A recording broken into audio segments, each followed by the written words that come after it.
Ajá. Hola, hola, Eric.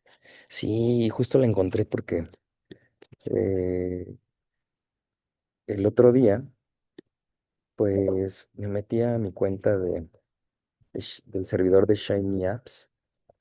Shiny les digo que es el equivalente en R de Dash o algo similar en Python, ¿no? Entonces, déjenme me meto para poderles mostrar. ¿Cómo era? Gracias. Ajá, ¿listo? Ujú.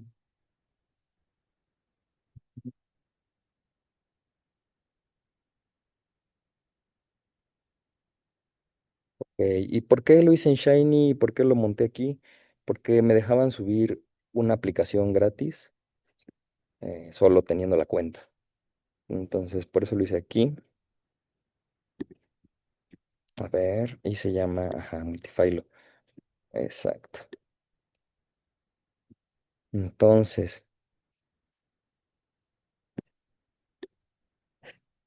a ver, aquí estoy viendo sus mensajes. Es como Streamlit para Python. Yo creo que sí, Juan Mario. Sí, sí, sí, sí. Sí, pues ya ven que es una especie de framework, ¿no? Para hacer aplicaciones web sin ser necesariamente. Digo, ya ahorita pues ya se la piden a... Ay, sí conocen, ¿cómo se llama esta herramienta que comentamos el otro día? Firebase. Firebase, que es una inteligencia artificial especialmente diseñada para generar aplicaciones web, ¿no? Pero sí, Juan Mario, yo diría que sí. Aunque la verdad, yo creo que algo que me gusta bueno, para empezar lo del servidor gratuito, ¿no? Puedo tener una aplicación montada y no tengo que pagar nada, pero digo, salvo eso, creo que tiene cosas bonitas, o sea, Shiny. Un detalle que sí le veo luego es que es un poco lenta, ¿no? Pero fuera de eso, pues, aquí está. Entonces, miren, esta aplicación yo la empecé a hacer cuando di el curso bueno, en la parte del curso de buenas prácticas para la clasificación de la biodiversidad, em, pues yo daba esta misma parte como de estadística y probabilidad. Y pues mi intento aquí era como mostrar los tres, bueno, los cuatro métodos que existen para generar hipótesis filogenéticas, los que vimos ayer, métodos basados en parsimonia, métodos basados en matrices de distancias, métodos por máxima verosimilitud y métodos bayesianos. ¿Ok? Entonces, bueno, a ver, vamos a probarla. Hace mucho que no la pruebo. A ver cómo le va. Ajá, ahí está. Ok. Carga el archivo este con el que hemos estado trabajando de los primates, ¿no? Examinando data, entonces pues aquí muestra este grafiquito, ¿no? Donde podemos ver que aquí el mono ardilla tiene un gap, ¿no? Y pues va, ahí está las secuencias. A ojo, pues difícil decir, ¿no? ¿Quién se parece más a quién? Y luego acá, justamente, esta es la parte que más me gustó, bueno, el modulito ahí que más trabajé, que fue la de comparar dos hipótesis filogenéticas a la vez, generadas por métodos diferentes, ¿ok? Entonces, ¿por qué quise hacer esto? Porque finalmente, vean todos los métodos de clustering que yo tengo aquí cargados al menos, ¿no? Y con esa página sale el proyecto. Pues más o menos, ya está aquí la dirección, ¿eh? Digo, se las pongo en el grupo para que puedan entrar. Este está montado. Y según yo, le pueden cargar cualquier FASTA. Entonces pueden poner la prueba, a ver cómo les va. También tengo ahí el GitHub. De hecho, creo que lo dejé público. Te los puedo, se los puedo compartir. ¿Y qué más? Pues sí, aquí uno le puede mover el tipo de distancia que quiere probar, ¿no?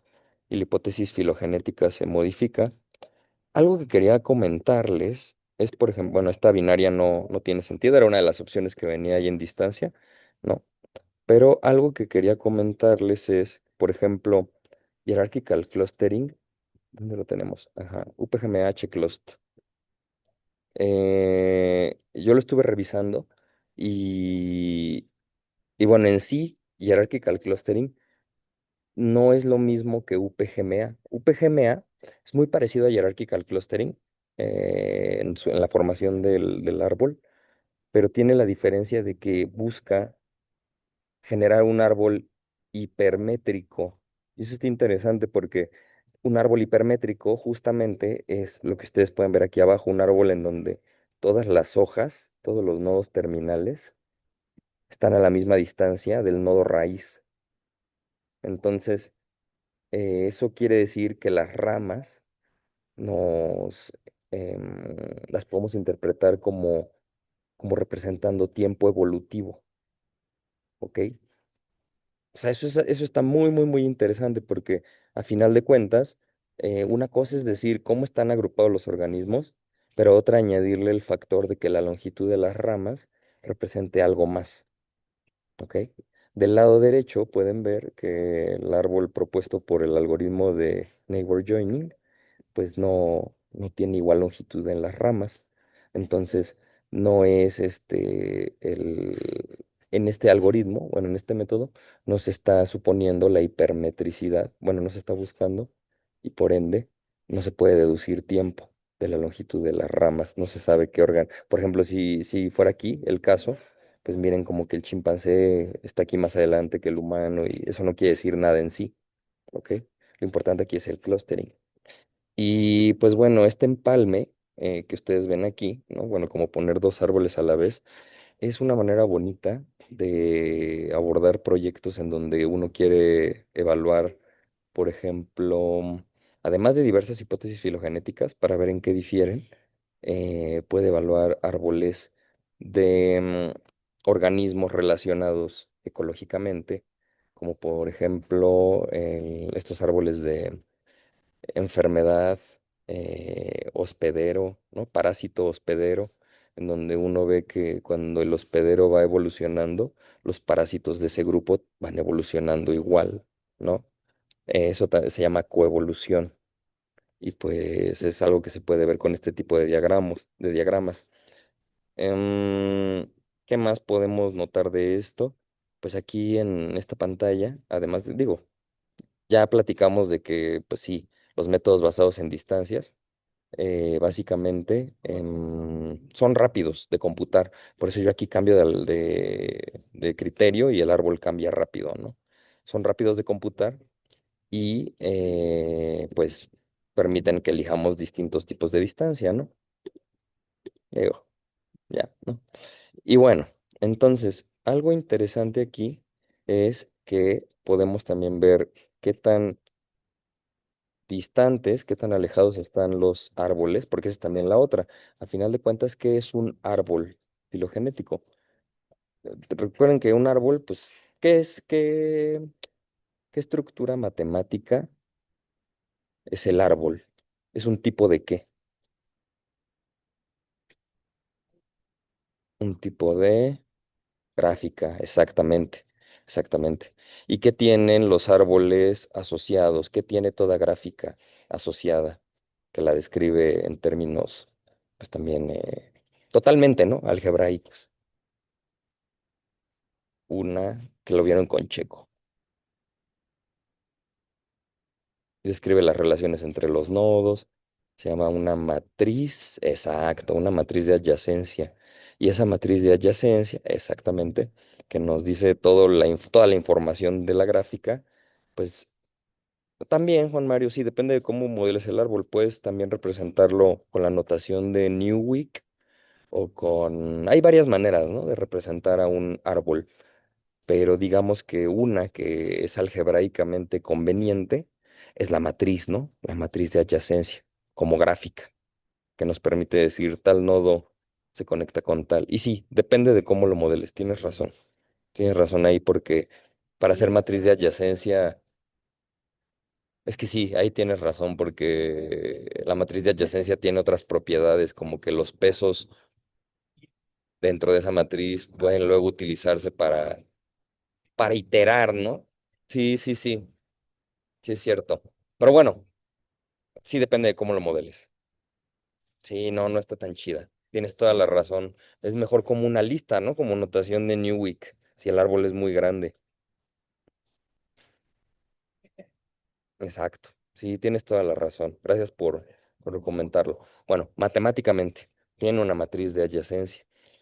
Y gracias por la aclaración, porque sí es cierto, es importante recordar que no siempre lo que matemáticamente se hace en papel, con solo diciendo, ah, sí, mira, ahí está la distancia entre dos matrices, si son matrices enormes, pues el computólogo, la computóloga al rescate, ¿no? O más o menos un intento de eso. Pero sí, y bueno, lo que quería decir de esto es que de esas matrices de adyacencia, lo bueno es que como son vectores dentro de un espacio vectorial, uno puede calcular distintas distancias, que son, aquí aparecen cuatro aquí abajo, no me acuerdo cuál es cuál, pero bueno, es también para que vean cómo pueden luego incluso proponer un árbol filogenético de árboles filogenéticos.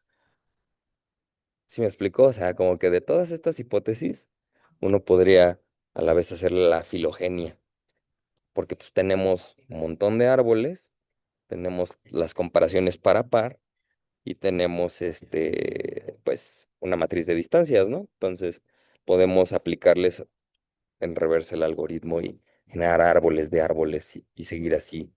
Ah, bueno, solo para ver qué métodos se parecen más, ¿no? ¿Qué más les iba a decir de esto? Ah, importante.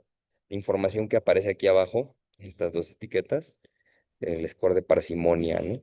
El score de parsimonia, ya el miércoles que viene, Clayton les va a platicar a detalle qué onda con la parsimonia, cómo se calcula, para qué sirve, cómo se usa. Pero en este caso, digamos que pues, suponiendo que vamos a obviar esa explicación para que Clayton tenga algo que exponer el miércoles que viene, aquí se los computa para cada árbol. Entonces, típicamente lo que uno diría es, ah, mira, pues este de aquí, el generado por WPGMC, genera un score de parsimonia mucho mayor, bueno, mayor que por ejemplo, no sé, vamos a Chiclost, pues generan el mismo, ¿no? Los WPGMA y UPGMA Chiclost en realidad generan árboles equivalentes en términos de su score de parsimonia. Habría que verlos, pero parece ser que sí proponen pues casi que el mismo árbol, ¿no? Ok, ok. Sí, parece casi el mismo, sí, de hecho. Muy bien. ¿Qué más? Bueno, todos estos árboles, estas propuestas filogenéticas, em, en antaño, pues, ¿no? Cuando se hacían estas exploraciones como más exhaustivas de combinaciones, de posibilidades, había unos métodos que ya dada la hipótesis que uno quiere proponer, esa del score de parsimonia menor, podían optimizarse estos árboles por unas cosas llamadas nuevas tecnologías. Entonces, de esto yo no quisiera clavarme tanto aquí porque estas nuevas tecnologías son varios métodos aquí que ayudan como a probar, dada una hipótesis, pues otras alternativas y de alguna forma computar alguna que mejore el score de parsimonia o algo así. Pues el método de Ratchet, por ejemplo, es el método de la matraca, así le llaman, y lo que hacen son permutaciones de las hojas y computan scores de parsimonia. El de bisección, reconexión, pues básicamente es como generar divisiones donde no las hay, para ver si ahí se generan igual árboles de menor score de parsimonia. Poda de taxones, ¿no? No ha acabado la aplicación, por eso aquí no aparece abajo el nuevo score de parsimonia, pero es la idea de todos estos métodos. Son métodos iterativos, permutativos, combinatorios. Eso quiere decir que son computacionalmente, pues, hasta cierto punto demandantes, ¿no?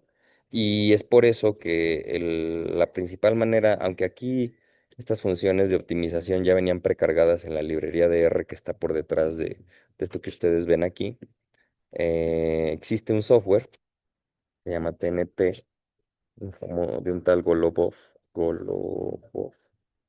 argentino, TNT de Golubov, espérame, no, TNT de Golubov, eh, filogenética, aquí está. Entonces, TNT, creo que es aquí, ajá, A quien un día ande de ocioso y le dé curiosidad, muy old school, muy old school, pero la persona que mantiene este software es un clavado, ¿no? Entonces, todo esto es vía línea. Bueno, creo que tiene una versión gráfica, con interfaz gráfica, pero el verdadero poder de TNT está en su línea de comandos. Y ajá, miren, y justo TNT stands for Tree Analysis Using New Technology. Es un programa para análisis filogenéticos bajo criterios de parsimonia. Kolopov, ¿no? Es el que les decía. Y ayuda pues a explorar muchas posibilidades. A ver qué más dice esto. El proyecto es subsidiado por esta sociedad. O sea, es un software interesante. O sea, a mí me pareció poderoso. Y lo único malo, quizás eso ya ha cambiado hoy en día con la inteligencia artificial, seguramente. Pero en su momento, pues era que la documentación era escueta, era decir por poco, ¿no? Entonces, pues, método poderoso, que trabaja sobre todo con, les digo, las nuevas tecnologías que literalmente, pues básicamente prueban un montón de algoritmos combinatorios y permutativos para ver distintas hipótesis con diversos criterios y proponen una con un menor score de parsimonia, si es posible, ¿no? Algo así. Algo importante que les quería decir, así como se puede medir distancia entre los árboles, distancias entre dos árboles, podemos entonces, eso sería como machine learning automatizado. Pues sí, algo así. Algo así, Juan Mario, algo así. Bueno, digamos que sí, o sea, a final de cuentas, sí, sí. Ojo, los criterios que se usan pues son específicos, o sea, sí, no es un número infinito ahí de posibilidades para explorar el árbol, pero sí, hasta cierto punto sí, sí.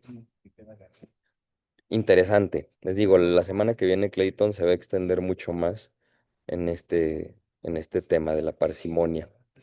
Entonces, bueno, se pueden optimizar estas hipótesis por nuevas tecnologías, que básicamente es como hacer un menjurje y como dice Juan Mario, machine learning automatizado, hasta que le des al mejor. Sí, o sea, a final de cuentas es como en el machine learning. El objetivo aquí es muy parecido porque tenemos una función objetivo, que es la función del score de parsimonia, y la queremos minimizar, ¿no? Entonces ya tenemos una función de costo. Es un problema, a ver, pregunta para ustedes. Este problema de los árboles filogenéticos, ya lo había preguntado, pero va otra vez. Este es un problema que cae dentro de la categoría de aprendizaje supervisado o de aprendizaje no supervisado, generar estas hipótesis.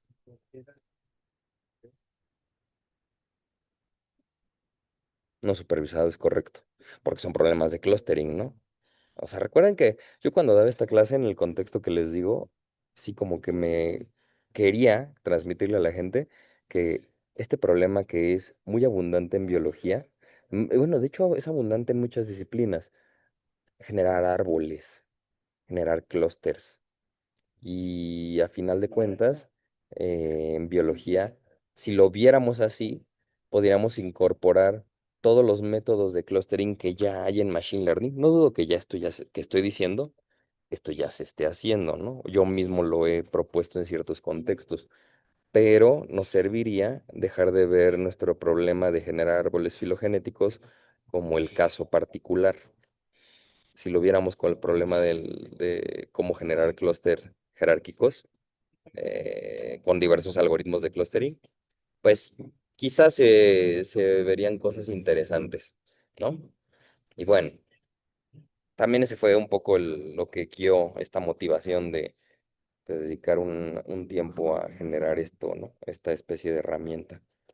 Y luego, ahora sí vamos a hablar de la optimización por máxima verosimilitud.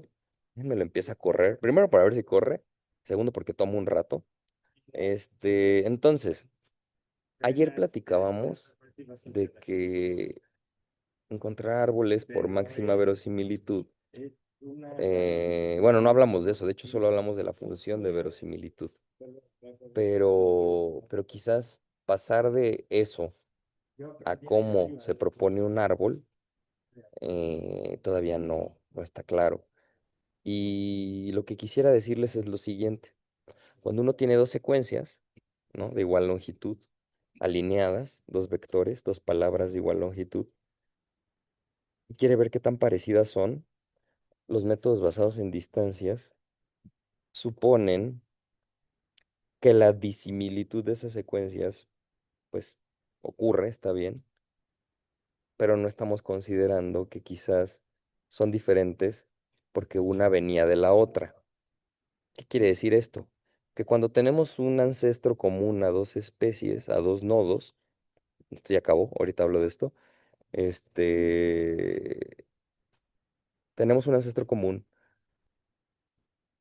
Estas nuevas especies que surgen de este ancestro surgen muchas veces a partir de mutaciones acumuladas en el genoma. ¿Y qué es una mutación en el genoma? Es un cambio. Y ese cambio, pues, tiene una cierta función de probabilidad. Entonces, si nosotros al momento de considerar la distancia entre dos secuencias, además consideráramos probabilidades de mutación, podríamos generar una medida de distancia un poco más, pues no voy a decir mejor que no hacerlo, pero más realista en términos de que las mutaciones ocurren. Y hay varios modelos de mutación, de probabilidades de mutación, ¿ok? Muchos, bueno, no muchos, pero todos estos, cada uno es uno diferente. ¿Qué varía en todos estos modelos? Pues literalmente, cada uno de estos modelos, el más sencillito, por ejemplo, es el de Cantor, este de acá, que de hecho creo que es el mejor, porque fue el menor. Ah, no, no fue el peor, de hecho. Bueno, Cantor no tiene, no es sorpresa que sea el peor, porque finalmente es un modelo que supone algo muy sencillo. Vamos para allá. Déjenme abro el pizarrón. Supone lo siguiente. Déjenme me conecto. Un segundito. Esto viene también ahí en el libro, no me acuerdo qué capítulo es, pero se habla de Jules Cantor y de Kimura, no sé qué, y son un montón, pues. Pero ¿qué cambia de ese modelo? A grandes rasgos, cambia lo siguiente. Jules Cantor, ay, ¿cómo era? Ajá. A, C, G, T, A, C, G, T. Y entonces, déjenme me acuerdo, Jux Cantor supone equiprobabilidad en la mutación. Pero entonces, ¿cómo era la cosa? En matriz, Jux Cantor, imágenes. Ajá, aquí está. Entonces, justamente, que, exacto, exacto, exacto, exacto, ¿no? Porque de esta forma, menos tres veces alfa. A ver, ah, pero alfa entonces era un tercio, según yo. Aquí está. Esta es la que yo quería. Alfa entre 3. Uno menos alfa y alfa entre 3. Ese. Entonces, ¿por qué? A ver, va pregunta para ustedes. Esta es una matriz de mutaciones.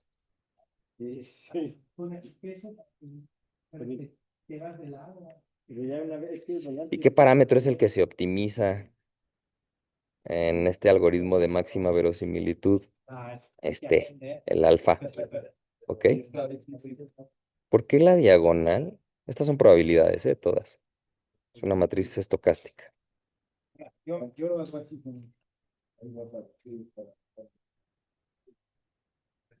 Y la diagonal dice puros uno menos alfa.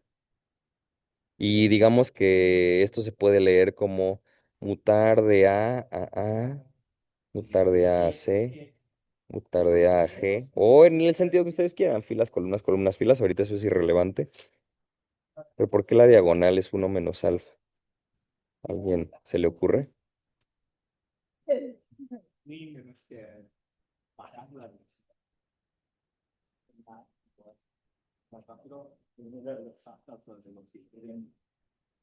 Tienes alfa, o en otras palabras, si yo paso de tener un ancestro que tenía una secuencia en donde había una A y ahora la especie nueva en ese mismo lugar tiene una A, pregunta para ustedes, ¿hubo mutación o no? O sea, dos especies diferentes que coinciden en el mismo, el caso de acá, ¿no? Y en esa base no, es correcto. Entonces, de A a A, o sea, si cambias de A a A, quiere decir que no cambiaste. Entonces, alfa es la probabilidad de mutar, ¿ok? O sea, alfa, la probabilidad de mutar.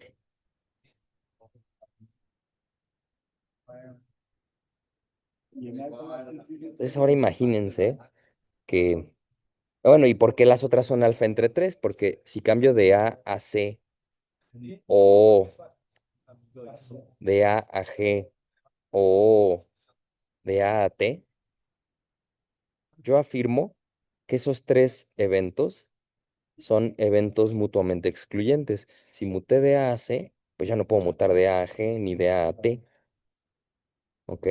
Entonces, si alfa es la probabilidad de mutar y los tres eventos son mutuamente excluyentes y no tenemos mejores razones para suponer que es más probable mutar de A a C o de A a G o de A a T, aquí hay una distribución uniforme o equiprobable para las tres bases que en su conjunto al sumarlas, si yo las sumo, me dan alfa, ¿ok? Entonces, esto se vuelve la probabilidad de mutar. Puedo mutar a C o a G o a T con una distribución equiprobable, uniforme.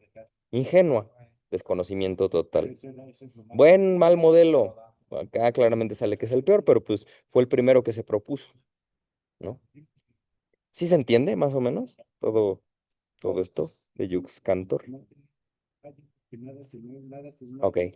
Entonces imagínense que pues tienen una propuesta de árbol. Esa propuesta de árbol les está diciendo eh, que tal especie se parece a otra. Con ese hecho, o sea, con ustedes decir estas dos especies son más parecidas, pueden calcular el alfa que justifica mejor esos datos, ¿ok? Porque ustedes al momento de alinear a las secuencias tienen proporciones de bases que mutaron, o sea, en una misma columna, la base pudo mutar o no mutar, ¿ok? Entonces acá la pregunta va a ser, ¿qué valor de alfa ajusta mejor esa matriz de mutaciones para llegar de una secuencia a otra y de esa forma establecer quién es la secuencia madre, bueno, por llamarle de una manera, pero la secuencia raíz o por así decirlo, o el nodo más antiguo y quién le sigue, así sucesivamente. Es algo muy interesante, pero ¿por qué? Porque la evolución se da así, se da por mutaciones, por cambios en el DNA, ¿no? A final de cuentas, es gracias a que existen estos cambios, de que no somos clones perfectos, ni siquiera la mitosis genera clonas perfectas, o sea, s- casi siempre hay un cambio en alguna base, pues digamos, ok, partiendo de que la evolución es generada a partir de la diversidad genética que surge por mutaciones, demos probabilidades a las mutaciones y bajo el modelo de Jux-Cantor tiene que cumplirse que alfa sea la misma para las tres bases. ¿En qué cambian los otros modelos en muchos casos? Pues en que no suponen equiprobabilidad. Y ya hay un montón. Ahora sí que las sutilezas dentro de cada uno de estos, pues, pues no sé, ¿no? O sea, las podemos ver, pero podemos igual avanzar un poco en qué dice esta tabla de aquí. Esta tabla tiene varias matrices de mutación, ¿no? Varios modelos evolutivos, también se les llama así. Entonces, cada uno de estos modelos genera parámetros óptimos, ¿no? Para esas matrices de mutación. ¿Y cuál va a ser el mejor? El que genera un número conocido como A y C. o en inglés. Ah, ¿no? ¿Alguien conoce qué es el AIC?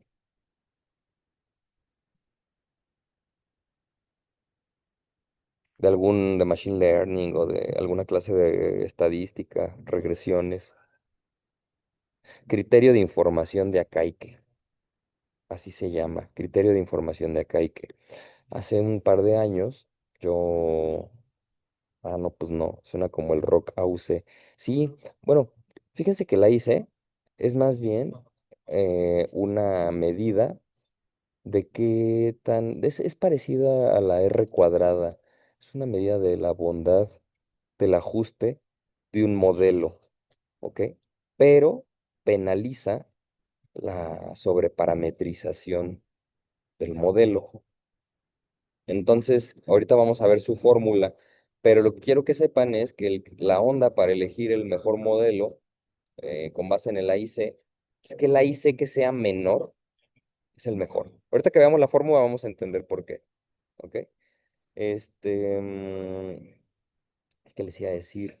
Em, de la IC. Esto. Hace un par de años leí ahí un post, algo, no recuerdo, creo que la Wikipedia, donde cuando yo veía la historia de este señor Akaike, señor de ascendencia japonesa, pero que trabajaba en Estados Unidos, no recuerdo en qué universidad, él propuso esta medida para evaluar a los modelos y creo que es uno de los artículos, o sea, estaba como dentro de los 100 artículos más publicados, más citados en ese entonces. Y eso me llamó mucho la atención porque hay muchas métricas en estadística para medir la bondad de ajuste de un modelo, ¿ok? No hay una sola, está la R cuadrada, también el error cuadrático promedio, el error absoluto, está también ¿cómo se llama? Este, se me fue. Pero bueno, hay varias maneras de evaluar qué tan bueno es un modelo. El AIC es una más en el caso de los modelos, este, pues me atrevería a decir que de los modelos lineales, pero déjenme verificar si se puede calcular sobre otro tipo de modelos. Creo que con que tengas función de verosimilitud, puedes, bueno, función de verosimilitud y número de parámetros. Entonces, con eso puedes sacar el AIC. ¿Por qué? Vamos a ver su fórmula. Ujú. Ay, Dios, no, espérense. Statistics. Ok, aquí está. Entonces, el AIC se, se computa. Ok, sí, New World, no hay problema. El AIC se computa como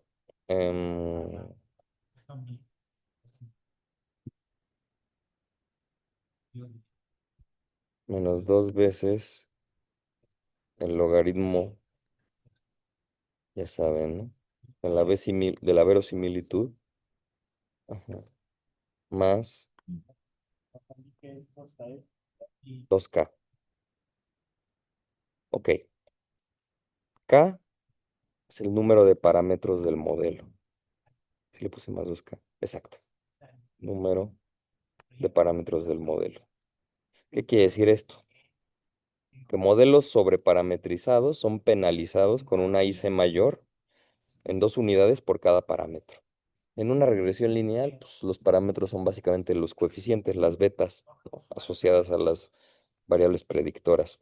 Pero pues en un árbol, en este caso, pues, solo tenemos un parámetro, ¿no? En el modelo de Yux-Cantor es alfa. Y bueno, en ese sentido se penaliza la IC. Y luego, fíjense, esto acá, esto penaliza el sobreajuste, la sobreparametrización, porque de hecho, hablando un poquito de esto, ¿qué son las redes neuronales a final de cuentas?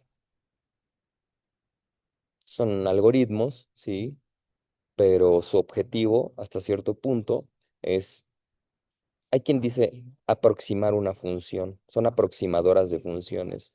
Yo diría que sí, pero le añadiría que un recurso que utilizan es la sobreparametrización de los modelos, lo cual está muy bien, o sea, ojo, para el objetivo que son, que no es entender sino modelar, predecir, describir, agrupar. Em, si no queremos entender un fenómeno, la sobreparametrización siempre es algo que nos permite pues lograr el objetivo, ¿no? Pero, ojo, una, un exceso de sobreparametrización termina volviendo un modelo ininterpretable, es decir, no podemos aprender fácilmente qué significan los parámetros de ese modelo, o sea, de los valores que acaban obteniendo, no podemos generalizar una explicación del fenómeno o no de una forma tan sencilla. Entonces, nos movemos en esa línea. Las regresiones, pues tienen el defecto de que son modelos cuyos parámetros son muy poquitos, pero es muy difícil que una regresión lineal o polinómica te ayude a modelar fenómenos muy complejos, ¿no? En cambio, las redes neuronales son modelos sobreparametrizados que a final de cuentas no te permiten, son una especie de caja negra, no te permiten entender muy bien el fenómeno, pero aproximan muy bien la cuestión. Entonces, noten cómo en el contexto biológico a veces nos interesa más sí poder decir algo del fenómeno en general, no solamente predecirlo bien. Por eso está bien que la IC en nuestro contexto penalice la sobreparametrización, porque ese es un fenómeno estadístico. A mayor número de parámetros, mejora la R cuadrada de un modelo, ¿no? O sea, por ejemplo, esa es una desventaja de la R cuadrada en comparación con la IC, la R cuadrada del coeficiente de determinación, que es que tanto porcentaje de varianza explica un modelo. Una desventaja que tiene es que la R cuadrada no considera la sobreparametrización, de hecho es sensible a la sobreparametrización y puede darte valores muy altos sin decirte tienes un modelo sobreparametrizado, ¿no? Entonces, la verosimilitud permite que modelemos que también ajusta el modelo. Y ya veíamos la clase pasada que para optimizar esto, aquí, pues tenemos justamente, de alguna manera, si quieren, ahorita no pensemos mucho en cómo se ve la función de aquí, pero aquí adentro está alfa, ¿ok? O sea, entonces vamos a dar el mejor valor de alfa que haga máxima esta función. Y recordemos, en el contexto de las variables discretas, la función de verosimilitud, al ser una probabilidad conjunta, genera probabilidades. O sea, la likelihood es una probabilidad cuando la variable es discreta, que es nuestro caso, ¿eh? Pero cuando la variable es continua, esto puede salir mayor a 1. ¿Ok? ¿Por qué recalco esto? Porque en nuestro contexto, este menos hace mucho sentido, como la log de la likelihood va a ser la log de una probabilidad conjunta máxima, con el valor de alfa que la vuelve máxima. Este número de aquí, mientras más grande es la probabilidad aquí, recuerden que está entre 0 y 1, esto les va a dar un número negativo, pero cercano, mientras mayor sea la probabilidad, esto es más cercano a 0, ¿ok? Entonces, conforme la likelihood, que la modelamos con una probabilidad, esto se aproxima a 1, el logaritmo de esto sigue siendo negativo, pero va aproximándose a 0, o sea, y en el momento que multiplicamos por este menos, se hace positivo y lo que queremos es un valor chiquito que refleja una probabilidad máxima o alta, más o menos, ¿no? ¿Sí se entendió? Quién sabe, ¿verdad? Pero bueno, entonces, de este lado se premia el buen ajuste y de este otro lado se penaliza la sobreparametrización. Entonces, ¿qué es lo que se está maximizando con esta métrica? La información. Qué bonito. Vean cómo la teoría de la información es una teoría no tan difundida. No sé si ahora en su carrera les den alguna obligatoria o optativa, al menos de teoría de la información, pero aparece en muchos contextos y creo yo que debería de ser un poco más utilizada. Ok, entonces, de esta forma es que justificamos que un menor, más o menos sí se entendió, porque hubo un silencio ahí en el chat. Ok, ok. Si no, con calma, lo pueden revisar después. De hecho, también en el video que les debo de el francés, procesando. Muy bien, Daniel, muy bien. Sí, yo, disculpen si voy un poco rápido con esto del logaritmo y eso, pero es que si no, no me va a dar tiempo. Pero no se preocupen, esta medida es muy buena. Y ustedes, con su base matemática, piénsenlo. ¿Qué es la verosimilitud? Es una probabilidad en el contexto nuestro. Entonces es un número entre 0 y 1. Logaritmo de eso es negativo. Conforme es más cercano a 1, el valor es más cercano a 0, aunque sea negativo. Y por este menos me da un número positivo. Entonces, si yo penalizo con más parámetros, el A y C tiende a crecer con mientras más parámetros yo meta. Por eso es que el menor A y C es el mejor, que es este modelo de mutaciones o de sustitución de aquí. Bueno, más o menos. Y pues básicamente así funcionan los árboles por máxima verosimilitud. Definen un modelo de evolutivo y con eso encuentran el mejor árbol, más bien el mejor valor de los parámetros para modelar el mejor árbol posible. Es algo que ya esta función que ustedes ven aquí es una función ya automatizada en R. Les comparto el GitHub si quieren para que vean cómo se computa con este cálculo, al menos en qué funciones. Y bueno, ¿qué otras cositas hice por acá? Algo que no funcionaba, que floteaba un mapa y yo quería como que los taxones que yo aquí estaba poniendo, les añadiéramos la información como de su área de distribución y que hiciera un árbol filogenético como respecto a los taxones para ver fenómenos de biogeografía, de evolución por aislamiento geográfico. El miércoles que viene, Clayton, mi amigo, les va a platicar de un grupo de peces que él está estudiando, que justo experimentaron eso. ¿No? Está bien padre. Y luego acá, ¿qué? Y esto era ya para la parte bayesiana. Si quieren esto, ya solo les sigo bien el jueves, ¿no? Que tengamos tiempo. Pero algo muy importante. Ayer veíamos que para computar una probabilidad a posteriori, ajá, para computar P de P del modelo dados los datos, teníamos que sacar la probabilidad de los datos dado el modelo, la verosimilitud, por la probabilidad a priori, la hipótesis de lo que ya se sabe de los parámetros. Entonces solo quería decir que esto es como cuando uno elige bien las distribuciones de referencia, eh, esta función resultante es fácil de optimizar. O sea, hay familias de distribuciones que se sugieren como priors para poder obtener una probabilidad posterior de cierto tipo. ¿Ok? Entonces, ¿a qué me refiero con esto? Que si vemos, vamos a poner aquí conjugate pair prior. Conjugate prior, ajá. Entonces, miren, por ejemplo, aquí tenemos una tabla, según yo, ajá, donde podemos decir, mira, si mi verosimilitud es Bernoulli, mi prior debería de ser, ah, ajá, beta, una beta. Para obtener en ese producto una distribución algebraica de tipo Bernoulli. Entonces, no es a lo güey, ¿no? O sea, por ejemplo, nosotros, por ejemplo, tenemos una multinomial, el prior va a ser Dirichlet y nos regresa una Dirichlet multinomial. Es multinomial porque recuerden, estamos modelando 4 valores por cada lugar en la secuencia.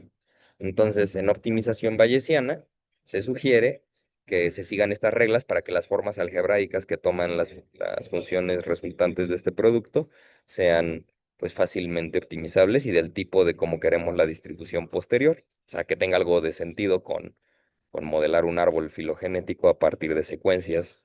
¿Ok? ¿Y qué más les iba a decir de esto? Mm, que ya. Sí, porque lo demás, pues, lo vemos con calma el jueves que viene. Ok, Entonces les comparto este link, de una vez lo mando al grupo. ¿Y alguna duda, pregunta, comentario?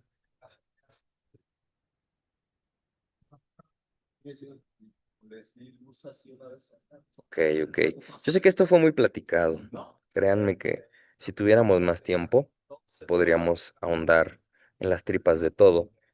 Pero pues aunque sea es una embarradita pues, para que vean posibilidades, ¿no? Em, y pues nada, dejémoslo ya hasta aquí. Feliz Día de la Revolución, eh, y nos vemos la semana que viene. ¿Sale, vale? El miércoles, no falten, viene Clayton, va a estar bueno. Gracias, bye. Sale, cuídense.